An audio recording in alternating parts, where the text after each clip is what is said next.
Bonjour les amis. Alors aujourd'hui nous allons parler de pourquoi régler sur RAW nos enregistrements plutôt qu'en JPEG. A tout de suite. Les règles de YouTube ont changé. Si tu aimes mes vidéos, abonne-toi, clique sur s'abonner. Clique sur la cloche pour ne pas rater mes prochaines vidéos et clique sur le pouce bleu, c'est bon pour mon référencement. Bonjour les amis. Alors aujourd'hui nous allons parler d'enregistrer nos photos en mode RAW plutôt qu'en mode JPEG. Et je vais vous dire pourquoi. Alors, à une certaine époque, en argentique, je sais que je remonte un peu loin, mais bon, en argentique, on gardait nos négatifs pour tirer éventuellement nos futures photos. Il ne serait venu à l'idée de personne de jeter des négatifs et de garder que les photos pour faire des tirages photos d'après les photos. Ici, avec nos appareils modernes, le RAW, c'est un peu la même chose. Personnellement, il ne me viendrait pas à l'idée de tirer directement mes prises de vue en JPEG, alors que j'ai à ma disposition un négatif électronique, le RAW. Le RAW vous permet de récupérer des petites choses que vous ne pouvez pas récupérer en JPEG. Par exemple, les réglages sont relativement limités en JPEG. Une fois que vous avez fait la balance des blancs et qu'elle est plus ou moins bonne, ça y est, c'est fini, c'est définitif. En RAW, non, vous pouvez modifier.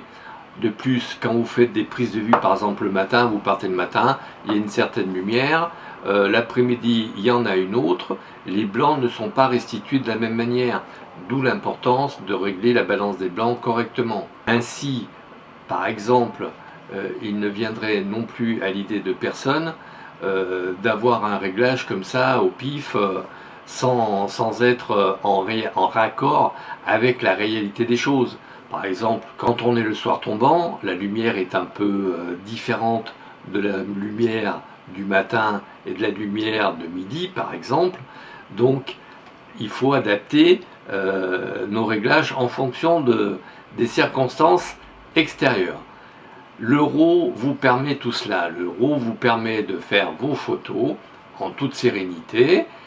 Et ensuite, après, avec des logiciels qui vont bien, soit le logiciel qui est vendu avec l'appareil photo, soit avec un logiciel de retouche photo du type Lightroom, Photoshop, vous faites votre balance des blancs et là vous récupérez des couleurs qui sont vraies. Voilà, tout simplement. Donc, en ce qui me concerne, j'utilise le RAW parce qu'effectivement, c'est beaucoup plus sympa que le JPEG qui est limité. Et en plus, vous avez l'assurance, avec l'évolution des logiciels, de pouvoir éventuellement récupérer des informations que vous ne pouviez pas récupérer quelques années auparavant. Par exemple, quelque chose que l'on ne pouvait pas faire avant, c'était récupérer des informations dans les hautes lumières. Actuellement, on peut récupérer jusqu'à un diaphragme. C'est énorme. Bientôt, peut-être deux. D'ailleurs, je me demande si certains logiciels ne récupèrent pas désormais des informations au-delà de 2 IL. Donc, pour vous dire que travailler en RAW, c'est super important. Je vous dis, par rapport à l'argentique, il ne serait venu à l'idée de personne de jeter les négatifs pour tirer d'après des photos. Faire des photos d'après des photos, c'est bien, mais c'est relativement limité, c'est beaucoup plus cher.